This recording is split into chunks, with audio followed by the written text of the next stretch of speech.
Students, my name is Deepak Yadav and I am from RK Memorial Senior Secondary School, Sojatul.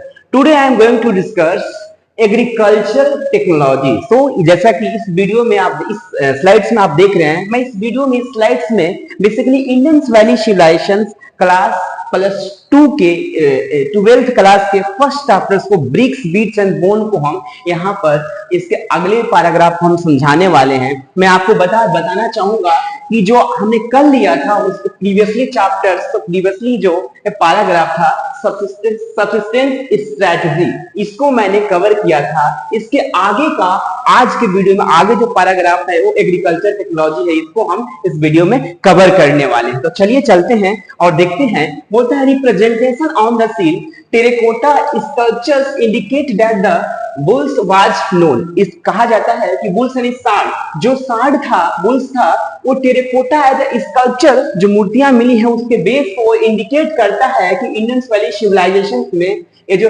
Bulls है वो basically important animals के रूप में जाना जाता था। साथ ही आपको आर्कियोलॉजिस्ट अनुमान लगाते हैं और एविडेंस मिलता है ऑक्सिस जो बैल था वो प्लविंग मतलब जोतने के रूप में, लैंड को जोतने के रूप में यूज किया जाता था। इस टाइप के हमें एविडेंस मिलता है इंडस वैली सिविलाइजेशन। आगे चलते हैं। Terracotta model of the plough have been found site in the Cholistan and the Banawali Haryana. It means कहता है कि एक मॉडल मिला है terracotta model of the plough. It means कि एक ऐसा मूर्ति मिला। पहले देख लीजिए टेराकोटा होता क्या है। बेसिकली टेराकोटा उसे कहते हैं सॉइल एंड मिट्टी से बने हुए जितने भी मूर्ति होते हैं, पॉटरी होते हैं, उन सारे चीजों को मतलब सॉइल से बने हुए चीजों को हम टेराकोटा के नाम से जानते हैं। तो वहां पर एक जोतते हुए, लैंड को जोतते हुए, हल चलाते हुए एक मॉडल मिला है और वो टेराकोटा से बना है, जिसके बेस पे कहा जाता है कहां से मिला है तो चोलिस्तान। चोलिस्तान है कहां तो पाकिस्तान से एक जगह, पाकिस्तान से प्रेजेंट टाइम में पड़ता है, एक जगह के नाम है। और साथ ही बनावली इट मींस हरियाणा में एक जगह है जहां से आपको terracotta model of the plough मिलता है, जिसके बेस पे कहा जाता है कि यहाँ के जो इन दैट टाइम पीरियड के जो पीपल थे, जो लोग थे, वो आपको हल लैंड को जोतने के लिए हल यूज किया करते थे। ठीक है, इसके बेस पे ऐसा कहते हैं। आगे चलते हैं। Archaeologist have been found evidence of the ploughed field. It means बोलते हैं एंड कालीबंगा राजस्थान।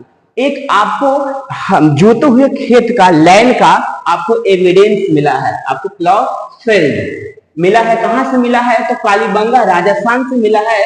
और जो associate with the early Harappan level कहा जाता है इसके अकॉर्डिंग कि जोते हुए खेत का एविडेंस आपको राजस्थान से मिला है और जो आपको अर्ली हड़प्पन सिविलाइजेशन से रिलेटेड है। मैंने आपको हड़प्पा को 2 पार्ट्स में डिवाइड करके बताया था, एक अर्ली हड़प्पा और दूसरा लेटर हड़प्पा। तो ये जो एविडेंस मिलता है जोते हुए खेत का वो बेसिकली अर्ली हड़प्पा से रिलेटेड है।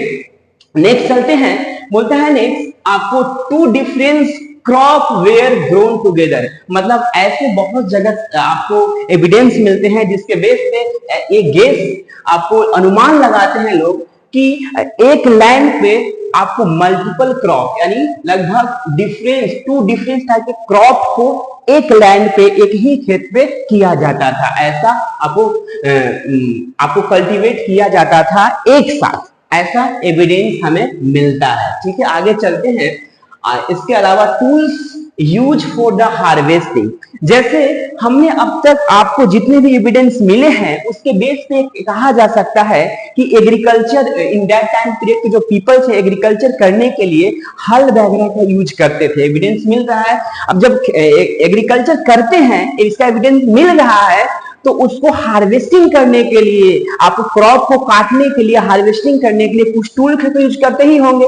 तो आपको टूल्स के बारे में जब ये रिसर्च चलती है, एक्सकैवेशन होता है, तो इससे रिलेटेड अब तक कोई भी ऐसा एविडेंस नहीं मिला है। इसीलिए अभी आपको ट्राई किया जा रहा है, प्रयास किया जा रहा है ताकि हार्वेस्टिंग से रिलेटेड भी कुछ ऐसा टूल्स मिले जिसके बेस पे कहा जा सकता है कि इन दैट टाइम पीरियड के पीपल हार्वेस्टिंग के लिए कुछ टूल्स यूज करते होंगे। नेक्स्ट चलते हैं कि most Harappa sites are the located in the semi arid land. यहाँ देखिए, फोकस कीजिए, सेमी एरिड लैंड मतलब जो सूखा टाइप का जो लैंड होता है उसे सेमी एरिड बोलते हैं, जहां पर आपको एग्रीकल्चर करना है तो कंपलसरी आपको इरिगेशन सिंचाई की जरूरत पड़ेगी, क्योंकि ये पूरी तरह फर्टाइल नहीं होगा, सूखा लैंड होता है। तो जितने भी मोस्टली जो हड़प्पा के साइट्स हैं, जगह है जहां से एविडेंस मिल रहा है कि एग्रीकल्चर किया जा रहा है, वो सेमी एरिड है। तो खेती कैसे होगी, एग्रीकल्चर कैसे, क्रॉप को कैसे कल्टीवेट किया जाता होगा? तो वो इसका मतलब है कि वहां पर इरिगेशन जैसा कुछ चीज होती होगी, सिंचाई का यूज करते होंगे। तो उसका जो एविडेंस के बारे में बताया जाता है कि irrigation was probably required for the agriculture. ऐसे जगहों पर यदि एग्रीकल्चर करना है तो आपको इरिगेशन रिक्वायर्ड पड़ेगी, देखिए रिक्वायर्ड जरूर पड़ेगी। और इसका एविडेंस आपको trace of the canal have been found at the Harappa sites of the Shortughai in the Afghanistan. एक जगह है अफगानिस्तान में जिसका नाम है सॉर्टुघई, वहां से बेसिकली एक एविडेंस मिलता है trace of the canal, canal यानी नहर, नहर का एविडेंस मिलता है, जो कि आपको इरिगेशन के लिए पर्पस से इसका यूज किया जाता था, इसका एविडेंस मिलता है। बट यहीं पर आपको note in the Punjab and Sindh, हमें एग्रीकल्चर करने का, किया जाने का एविडेंस पंजाब और सिंध में तो मिलता है, लेकिन वहां पर इरिगेशन किया जाता होगा ऐसा प्रमाण नहीं मिलता है, प्रमाण यानी एविडेंस नहीं मिलता है। तो जो आर्कियोलॉजिस्ट है वो कहते हैं ऐसा क्यों नहीं वहां पर, क्योंकि एग्रीकल्चर जब हो रही है सेमी एरिया में तो यहां भी मिलनी चाहिए, क्योंकि आपको इरिगेशन से बिना, कैनाल के बिना तो होगी नहीं। तो इसके लिए रीजन बताते हैं कि सिंध और पंजाब में क्यों नहीं एविडेंस मिल रही है कैनाल का। उसके लिए बोलते हैं it possible that ancient canal silted up long time. बोलते हैं कि जो कैनाल होगा, जो नहर होगा, जो रिवर्स होगा, वो सिल्टेड हो गया। सिल्टेड मतलब उसके जो बहने की जो चीजें होती है, वो जब जैसे रिवर्स अपने साथ बहुत सारे सॉइल लेके आती है, जिसके कारण उसके डायरेक्शन बहने का बदल जाता है, क्योंकि वो पूरी तरह उससे अवरुद्ध हो जाता है उसकी जगह। आपको उसकी नाली जो बहती है जिस लेन से, जिस डायरेक्शन से, उससे सिल्टेड हो गया होगा, जिसके कारण, और बहुत लॉन्ग टाइम पहले हुआ होगा, जिसके कारण अब कुछ एविडेंस बहुत डिक्लाइन हो गए होंगे, जिस कारण नहीं मिलता है। दूसरा जो रीजन बताते हैं कि मे बी शायद सिंध और पंजाब के लोग एग्रीकल्चर तो करते होंगे, लेकिन इरिगेशन के लिए बेसिकली वेल यानी कुओं का यूज करते होंगे, इसीलिए कोई कैनाल वगैरह का एविडेंस नहीं मिलता है। आगे चलते हैं, आगे बोलता है water reservoir found in the Dholavira Gujarat में have been used to store waters and for agriculture. ऐसा आपको धौलावीरा गुजरात में एक जगह है जहां से आपको वाटर को स्टोर करने का एविडेंस मिलता है, और वो जो स्टोर वाटर है इरिगेशन के लिए यूज किया जाता था। आपको क्रॉप को कल्टीवेट करने के लिए, आपको उसे सिंचाई करने के लिए क्रॉप को यूज किया जाता था। ऐसे वाटर रिजर्वेयर का, पानी को स्टोर करने का ऐसा प्रमाण मिलता है।